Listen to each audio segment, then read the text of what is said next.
Hi everybody, welcome to our channel Mind Maps Education. Let us study today chapter 4 from class 12th NCERT Biology Reproductive Health. Let us first understand that what do we mean by reproductive health.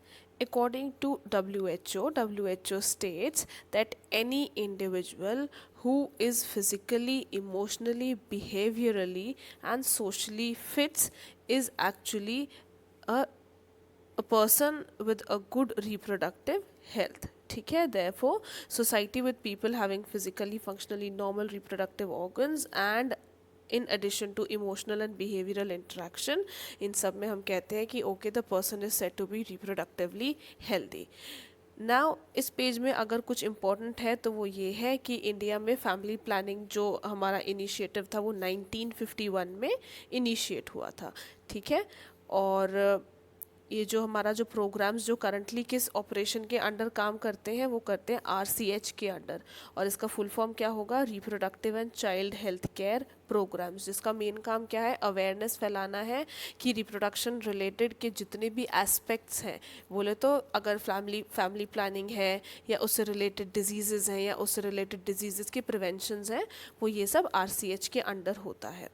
ठीक है, now what do we have next. इस बाकी पूरे page में एक word underline किया गया है विच इज़ एमनियोसेंटेसिस. एमनियोसेंटेसिस पे स्टैचुरेटरी बैन है, और वो क्यों है, ऑल्दो इसे यूज़ किया जाता है फॉर ग्रेटर पर्पस कि हम पहले ही फीटस का जेनेटिक डिसऑर्डर पता कर सकें, but over the time of period लोगों ने क्या करना शुरू किया, इसी टेक्निक को एक्सप्लॉइट करना शुरू किया and they started to check the sex of the baby, whether the baby is a female or a mail. ठीक है, जिस वजह से जो है हमारे अबॉर्शन के रेट्स बहुत बढ़ते चले गए थे या फीमेल फीटिसाइड बढ़ता चला गया था, और इस वजह से इस पर बैन लगाना पड़ गया. Although this is a great technique to get to know about some genetic disorders जो इन्वॉल्व करते हैं down syndrome, haemophilia, sickle cell anaemia and all that. ठीक है, उसके बाद एक इम्पॉर्टेंट पॉइंट होता है वो ये है कि सहेली एक न्यू ओरल कॉन्ट्रासेप्टिव है फीमेल्स के लिए, जो कहाँ पे जाकर डेवलप हुई है, वो हमारे इंडिया में लखनऊ में डेवलप हुई है by a scientist at Central Drug Research Institute CDRI which is located in Lucknow. ठीक है, next topic come is population stabilisation and birth control, जहाँ पे फुल फॉर्म अगर हमें पता हो तो हमें पता होना चाहिए कि maternal mortality rate is for MMR and infant mortality rate is IMR. All right, what do we have next is कि इंडिया ने एक इनिशिएटिव शुरू किया है जिसका नाम है हम दो हमारे दो जैसे नारों का यूज़ करना. ठीक है, या स्लोगन का यूज़ करना, V2R2. इसमें क्या करा है उन्होंने, एडवर्टीजमेंट डालना शुरू किया है, पोस्टर्स, बिल्स, और हर जगह आपको दिख जाएगा. इससे क्या होता है, अवेयरनेस फैलती है और इससे पता चलता है कि okay to have a limited member in a family is a good thing, जिसकी वजह से रिसोर्सेज जो है सबको इक्वली डिस्ट्रीब्यूट हो सकते हैं. उसके अलावा और वन चाइल्ड नॉर्म भी बहुत लोगों ने अपनाया है, जो कि बहुत अच्छी चीज़ है और बहुत बढ़ावा देने वाली चीज़ है, which is for a good cause. Next is और क्या किया गया है कि मैरिजेबल एज को चेंज किया गया है. फीमेल का 18 ईयर्स तक रखा गया है, मेल का 21 ईयर्स तक रखा गया है. Now let us come to the major topic, जहाँ पे एक क्वेश्चन सीधा आता है कि what should be the good qualities for an ideal contraceptive. ठीक है, तो what should be the good qualities for an ideal contraceptive, that it should be user friendly, it should be easily available, effective and reversible with no or least side effects. ठीक है, also it should not pose any kind of interference with the sexual drive, desire or act on that person. इसके basis पे कुछ type की contraceptive methods present है, जिसमें से जो पहला होता है वो होता है नेचुरल या ट्रेडिशनल मेथड. ठीक है, moving forward, see we have natural and traditional method. इसको हम नेचुरल एंड ट्रेडिशनल मेथड इसलिए बोलते हैं क्योंकि यहाँ पर क्या किया जाता है कि अवॉइड किया जाता है the chances of ovum and sperm के मीट होने का. ठीक है, जबकि जो दूसरा होता है वो होता है बैरियर, वहाँ पे हम खुद से प्रिवेंट करते हैं कि स्पर्म एंड ओवम ना मीट करें.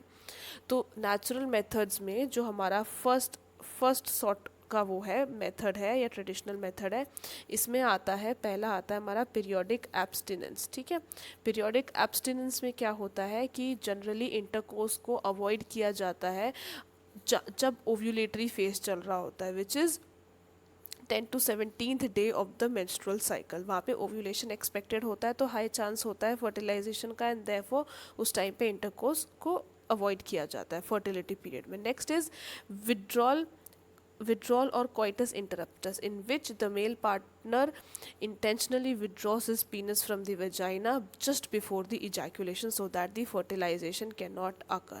Next is lactational amenorrhea, मतलब जिस टाइम पे just after the parturition जो फीमेल होती है, जो मदर होती है, undergoes lactation phase और breast feed कराती है बेबी को, तो उस टाइम पे there are least or no chances of getting fertilization, and therefore उस टाइम पे they can perform this method the intercourse. Okay, so एक लाइन यहाँ पे इम्पोर्टेंट ये बन जाती है कि क्योंकि यहाँ पे मेडिसिन और डिवाइसेस कोई यूज़ नहीं किया गया है तो साइड इफ़ेक्ट ऑलमोस्ट निल है, मगर चांसेस ऑफ फेलियर उतने ही हाई हो जाते हैं यहाँ पे। ठीक है, क्योंकि अश्योरिटी नहीं दे रहा है चीज़ों की। Next is barrier method, number 2 is barrier method. Okay, barrier method में क्या बोला था मैंने कि यहाँ पे प्रिवेंट किया जाता है इनका मीट करना। ठीक है, किनका, स्पर्म एंड ओवम का मीट करना, जिसमें से सबसे पहले क्या एग्जाम्पल आता है, द वाइडली नोन कॉन्डम्स। ठीक है, condoms are present for male and female both, male and female both के लिए। देखो ये दिख रहा होगा आपको यहाँ पे, it's male and female for both. Now Nirodh is a type of a popular brand used for male, और ये हाईली उसमें है, मतलब डिमांड में है। This got used worldwide and not worldwide but of course nationwide. Next we have ये जो use of condoms होते हैं मेक श्योर करते हैं कि हमारे STI जो हैं, मतलब सेक्सुअली ट्रांसमिटेड जो हमारे डिजीज़ होते हैं या इन्फेक्शंस होते हैं, उनको भी रोकने में हेल्प करते हैं। ठीक है, apart from condoms what do we have is diaphragm, cervical cap, walls, spermicidal cream, spermicidal का मतलब ही हो जाता है जो स्पर्म्स को मारता है, jellies, and do we have anything else? ठीक है, इतना। All right, so what do we have next is number three is intrauterine device. Intrauterine device जो होते हैं, इनका नाम से ही पता चल रहा है that they have to be inserted into the uterus of a female body.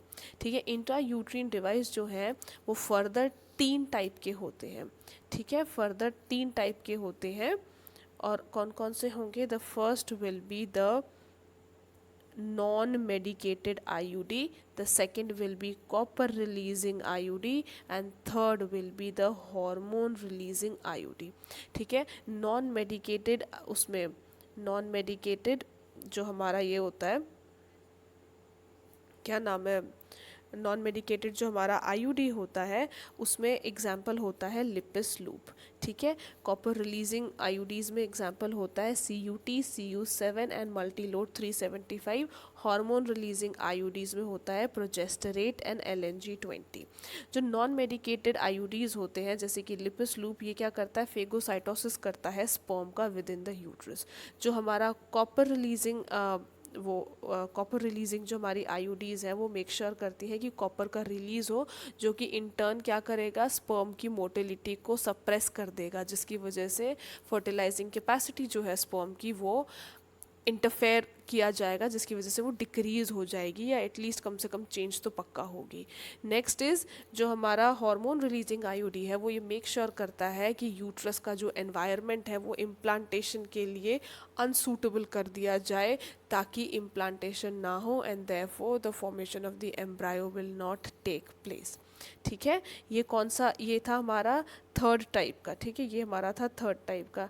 Now next we have fourth which is oral administration. ठीक है, oral administration is very easy to understand, which means that intake of pills.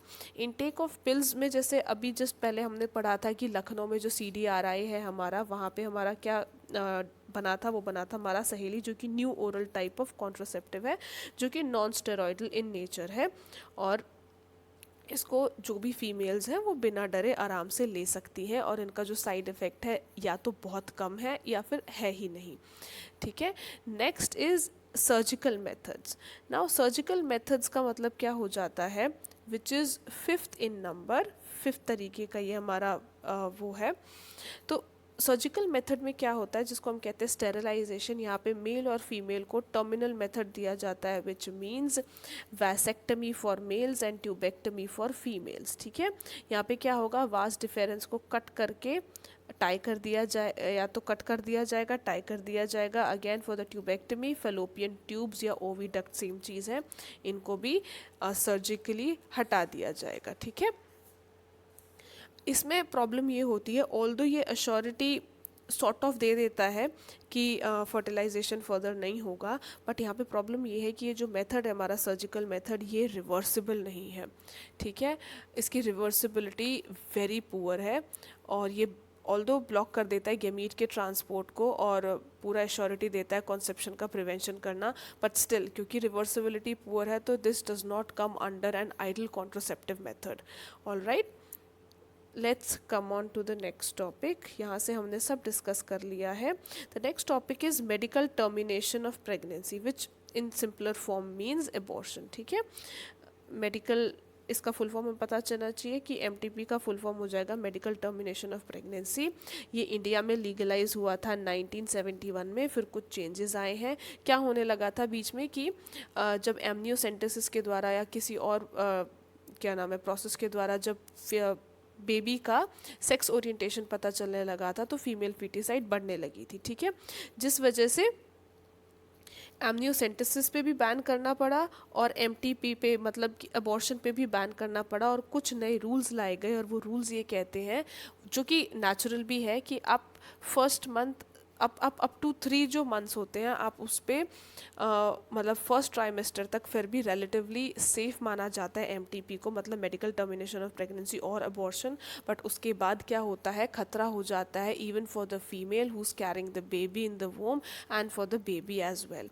ठीक है, तो अगर उसके बावजूद you want to go for the abortion then you have to have a valid reason for that, कि या तो बेबी पे कोई जेनेटिक डिसऑर्डर है या बेबी सीवियरली डिसेबल्ड है, या फिर अगर कल को पार्टुरेशन होता है या कल को डिलीवरी होती है तो उस पर बहुत ज़्यादा खतरा है, या तो बेबी की लाइफ पे या मदर की लाइफ पे, then only you can proceed for the abortion, otherwise you can not. All right, let's come to next topic which is sexually transmitted infections.